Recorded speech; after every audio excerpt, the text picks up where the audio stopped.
moment. I was not here last night to start the fest. Tommy Frangione, my partner in crime here, does a brilliant job. And Mark start this off, because last night was the Rock and Roll Hall of Fame induction dinner at the Barclays Center. And I've been lucky enough to attend a lot of these because of being on radio at Q1043 and gotten to know people through the years. And some people are acquaintances and some people are friends. And a lot of times, a band has their moment, and then that's their moment, and they remember their moment. And rarely, if ever, does a band get a second chance to come back around and not only play, but record new music and get a whole world of people to follow them and find them. And it doesn't happen by accident. A fairy doesn't wave their magic wand. It's hard work. It's playing clubs. It's playing 50-seat clubs and touring 50-seat clubs across all of America and across the UK and Europe. And then 100-seat clubs. And you keep going and writing. And you even, and you know, when now you're about 40, 50 years older than you used to be when you started, but it's the same hard work. And sometimes, I believe it's good karma for great people. It pays off in a weekend like this. Ladies and gentlemen, it's my pleasure to introduce, as of last night, Rock and Roll Hall of Famers, the Zombies.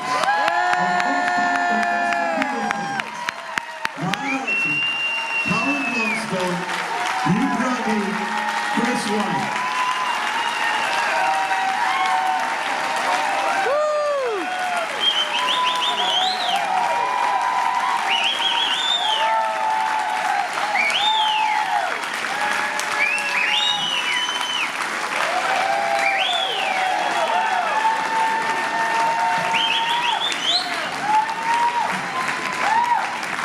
I said to them, and they've got a management team, Chris and Cindy have worked since day one along with them to rebuild this. And I said, I know it's going to be a busy weekend, but please come to the fest for Beatle fans. I said, it's your fans. There are a few thousand people who need to see you.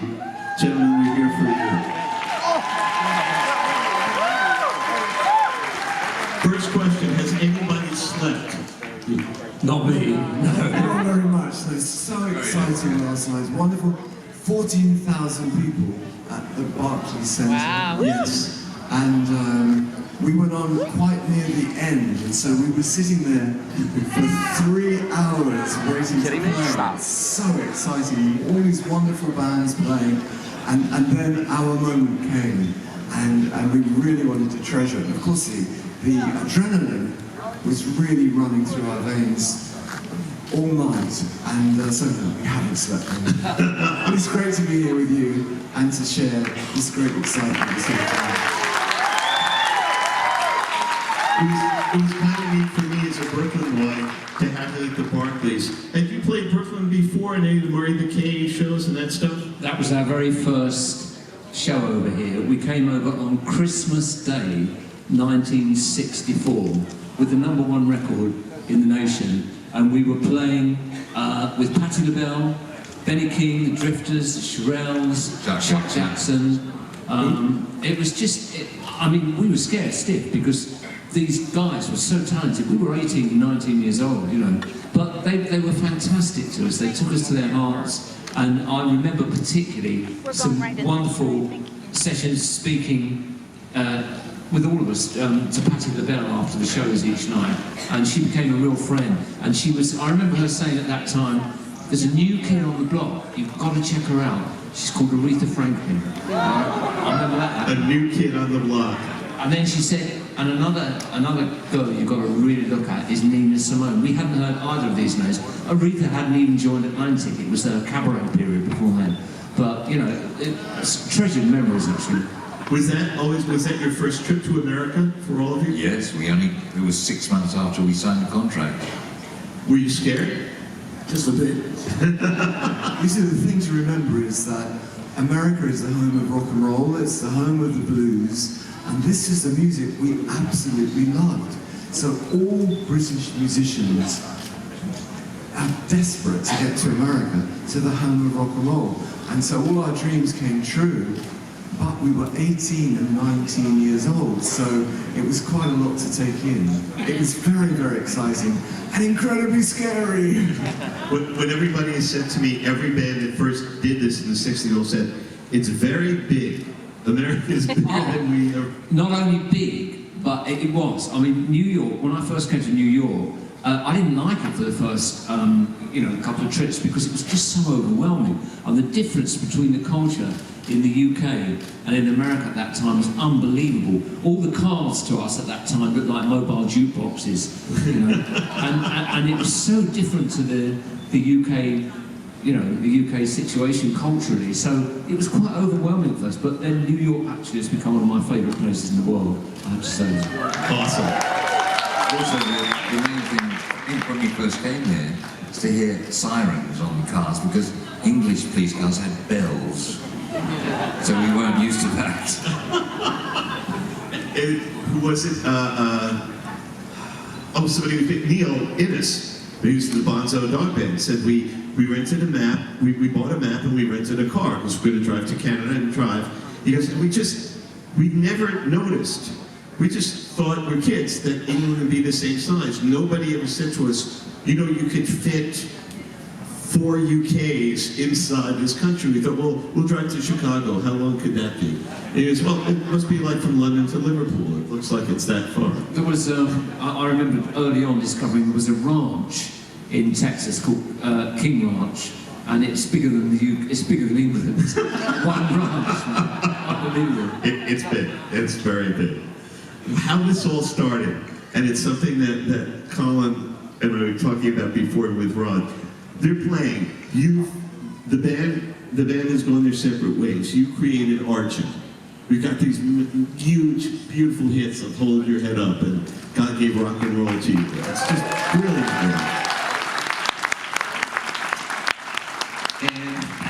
And what year was it? Was it 2004? When did you sing together? When did you guys play?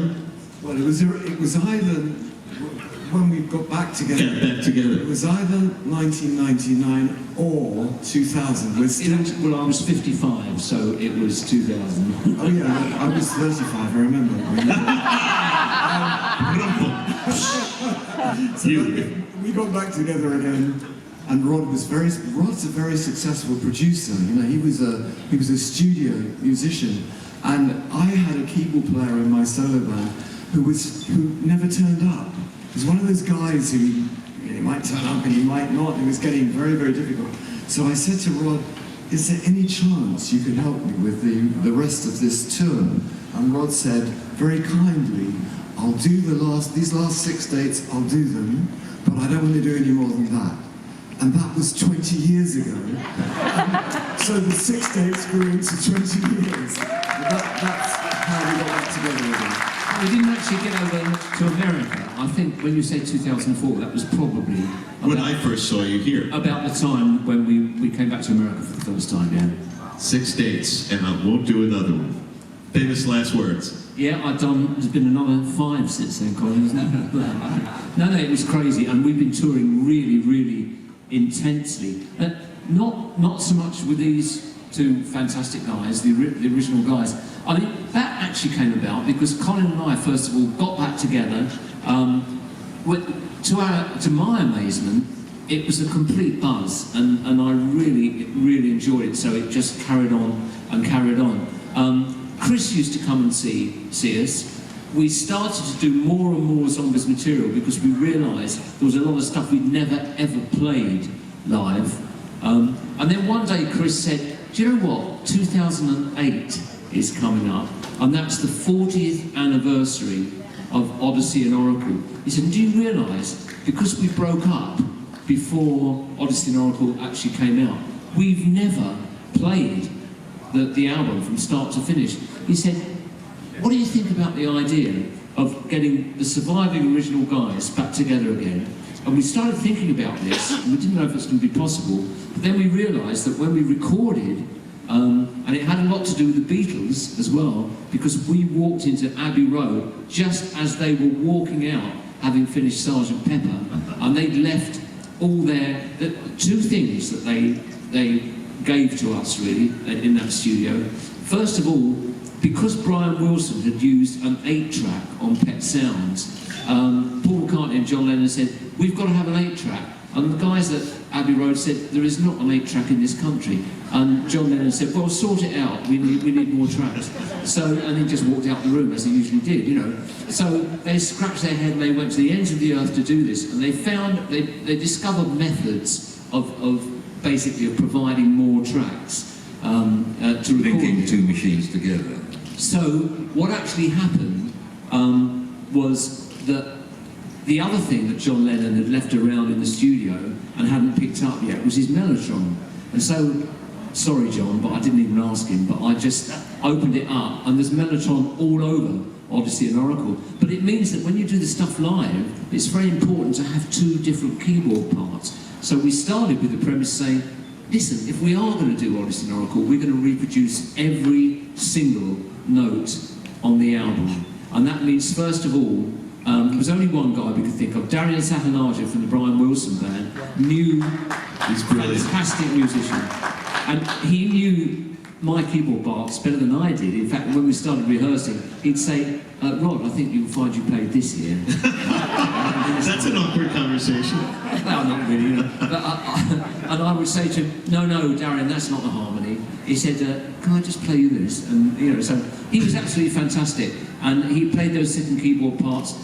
Chris, at the time, Chris and I, when we recorded Odyssey and Oracle, were sharing a flat, and we wrote it in the flat, and we would talk to each other.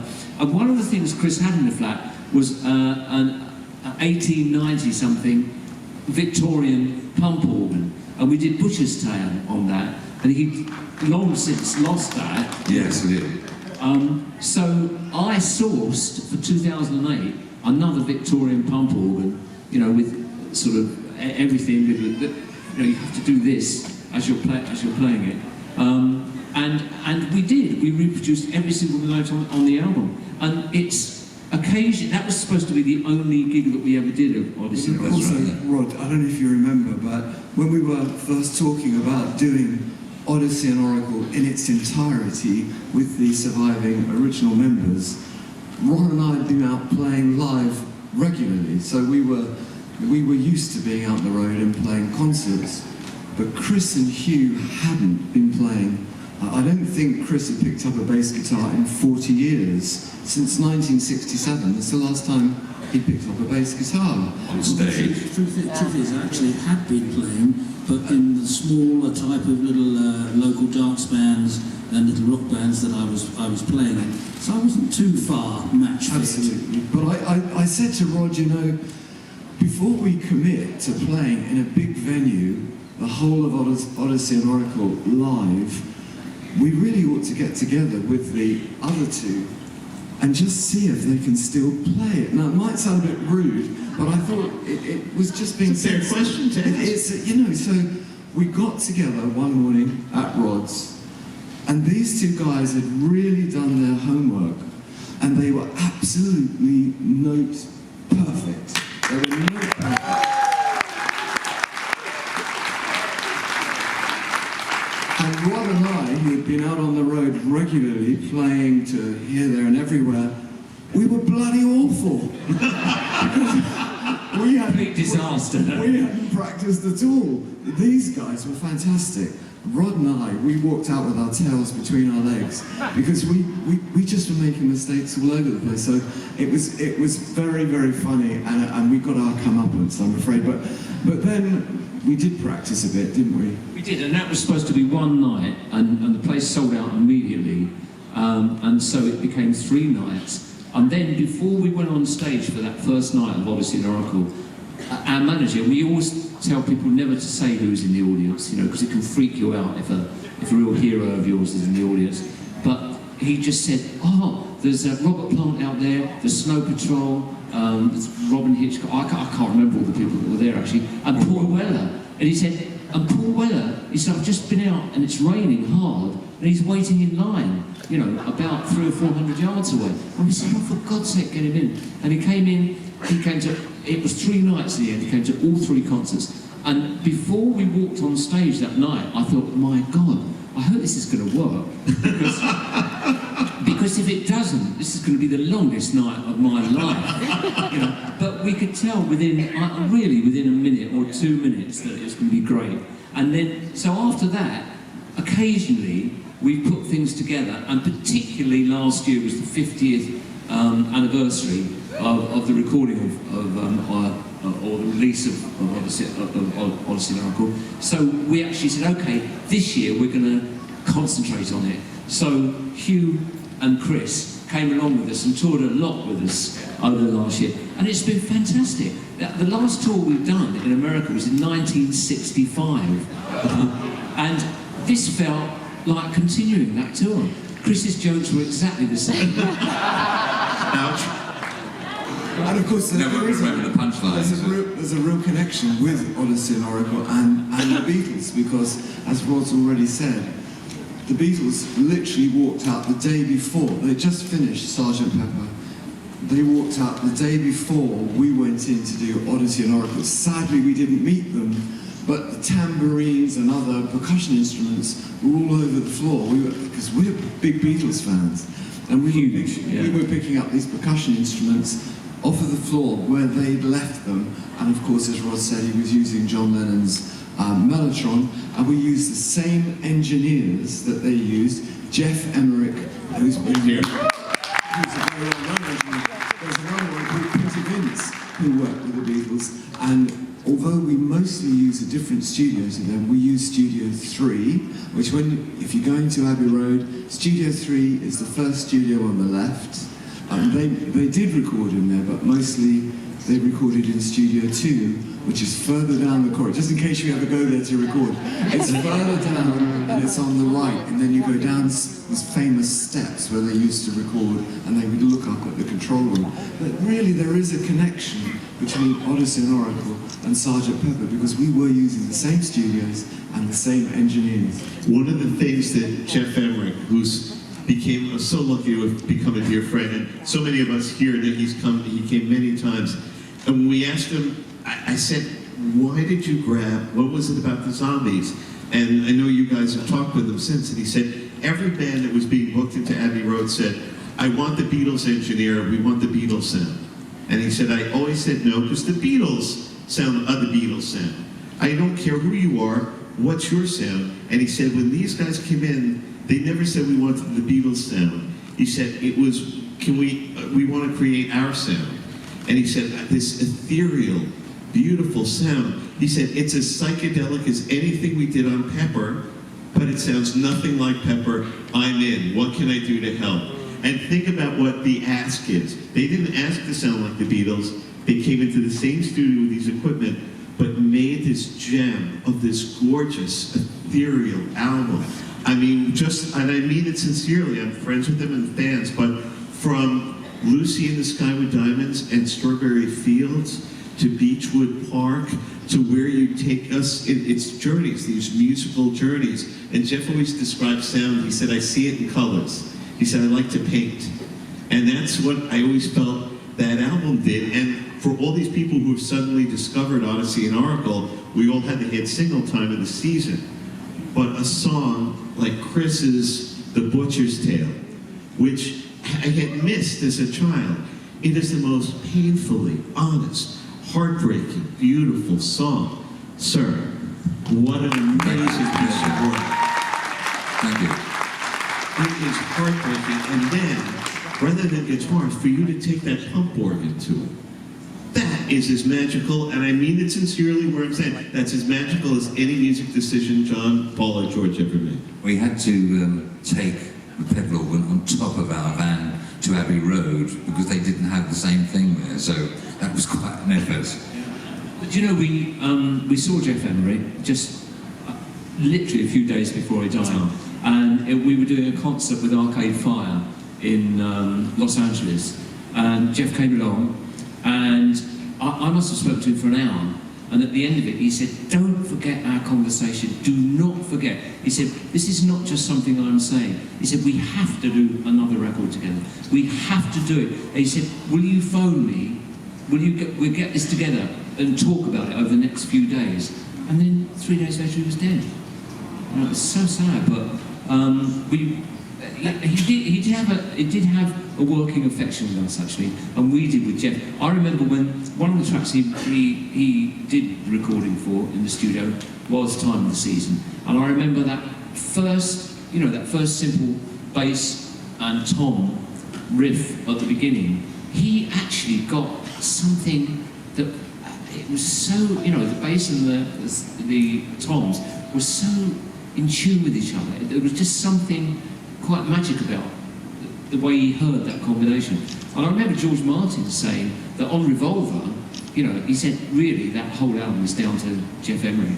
He said he was it about 15 or 16 at the time? He was incredibly young. His first time as the chief engineer behind the desk, as he said, I walk in, I've got my fresh grease pencils, I've got fresh tape, and John walks in the door and says, I want to sound like the Dalai Lama screaming from a mountaintop.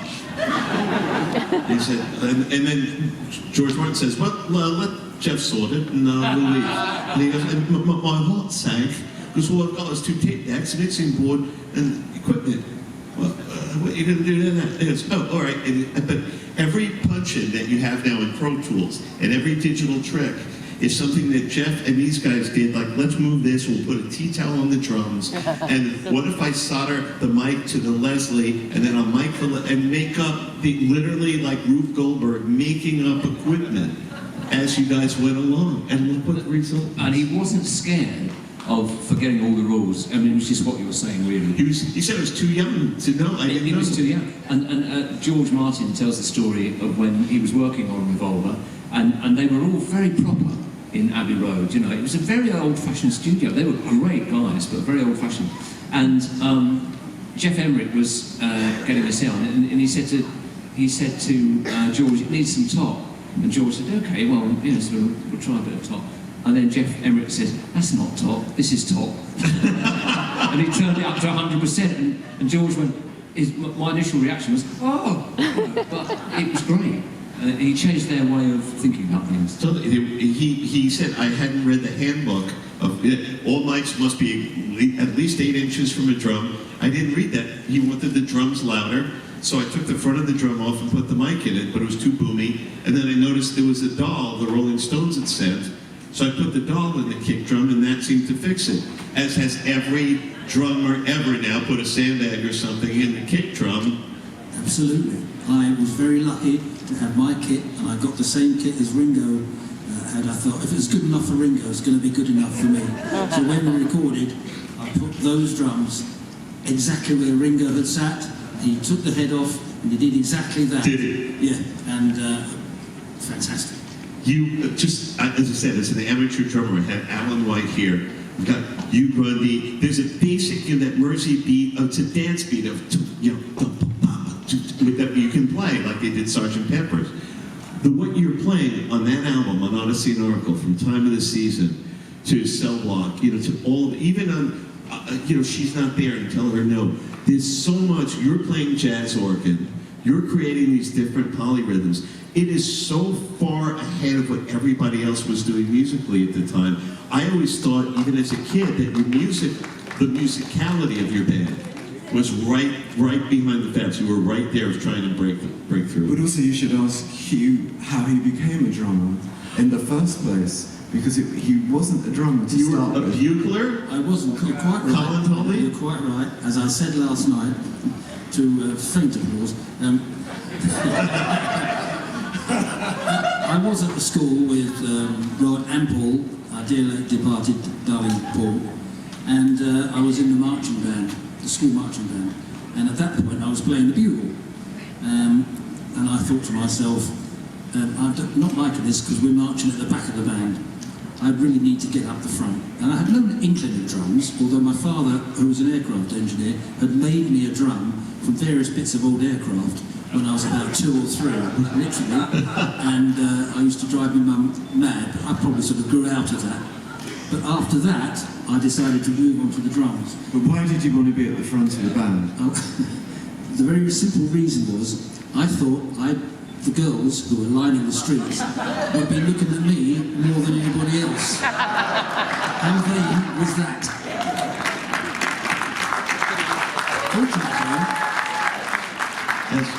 has always been the case. You know, the head shake to playing drums in the front of the marching band it's always the same reason for a teenager. Absolutely. Rock and Roll Hall of Famers, the Zombies, with us. Thank you so much for coming. We have a few more minutes. Can we stay for a little? Okay. Here's the craziest part of the Zombie story that doesn't touch the Stones or the Beatles or the Who or Zeppelin or anything.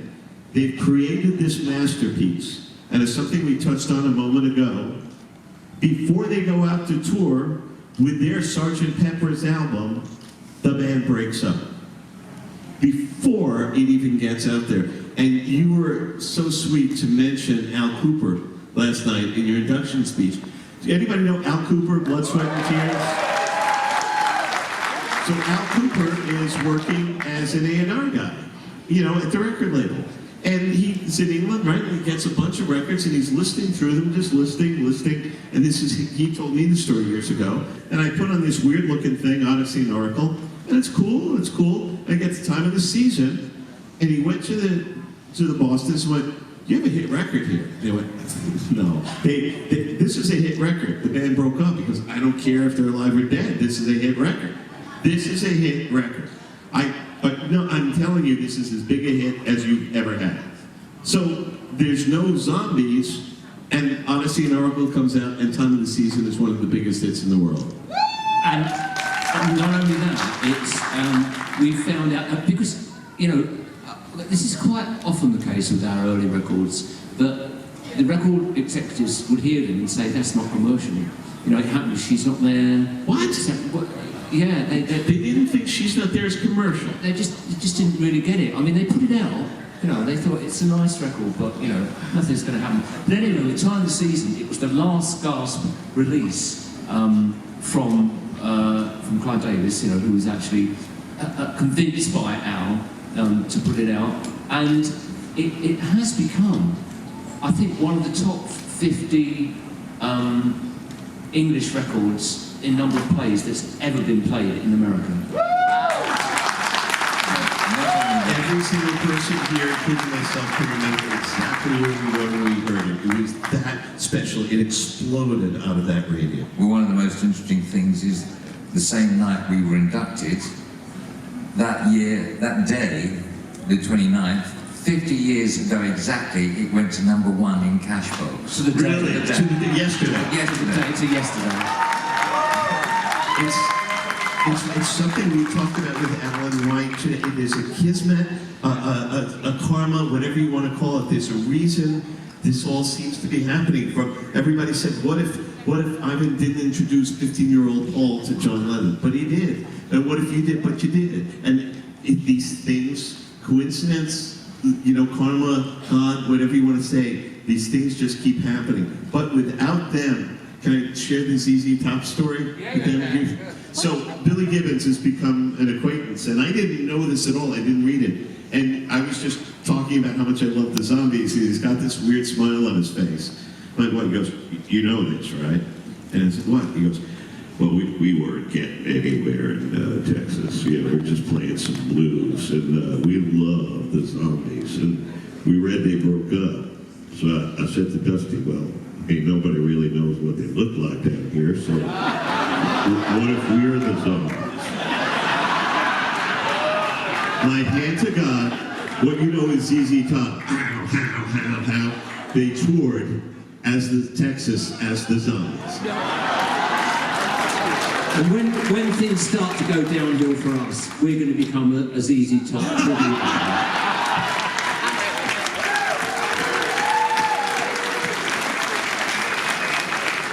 That's still one of the great stories ever. Did you ever meet Billy and No. talk to him? No, I haven't, no. I mean, in a weird way, he kind of kept the brand alive that somebody was touring. It was the first tribute band, but they actually called themselves the Zombies, not Odyssey and Oracle. Coming back to this amazing album, which, by the way, is misspelled. How did that happen, Chris? We were, Rod and I were sharing a flat with, I was at art college with a friend, and he said, "Oh, I'll come up with an idea for the cover." And Rod and I were so busy working that we didn't notice that he'd spelt it wrong. He just put out the first scheme of it. That's right. And it was very psychedelic, and we absolutely loved it. And I think we were on tour actually, and I we wish said they just would go ahead tell and the finish story it. that George And the record Harrison company liked. loved it. But when we He's not got there. back, they said, "Oh, it's all finished. Will you come in and approve it?" That's They an actually said important that we'd come story in and to approve it. tell right So we now. walked in and we looked at it and we absolutely loved it. But we said to each other, "He spelled it wrong." So we said to the guy, "Well, he's just got to change that." And the guy from the record company said, "No, it's all, it's all done and dusted. We haven't got any more money for this, so it has to go out like it is." And I said to Chris, "What the hell are we going to do?" So I said, "I'll tell you what, we'll make up this story that it's an ode, it's a play on words, ode, and a journey in song, and that was the sort of slightly shaky thing that we said. The thing is, that's what we told Colin as well. I couldn't believe it. And I believed it at the time. This is 1966. Are you serious? I believed it. And then we were doing an interview like this. When we were together in this new... Oh, no, it was just before that, wasn't it? In 99 or something. It's yeah. just a few years ago. And in the interview, he let it slip that it was a mistake, and he made up this rather shaky story to cover it. And I said to him, "Rod, bloody hell, mate. You've been telling me that story for 40 years.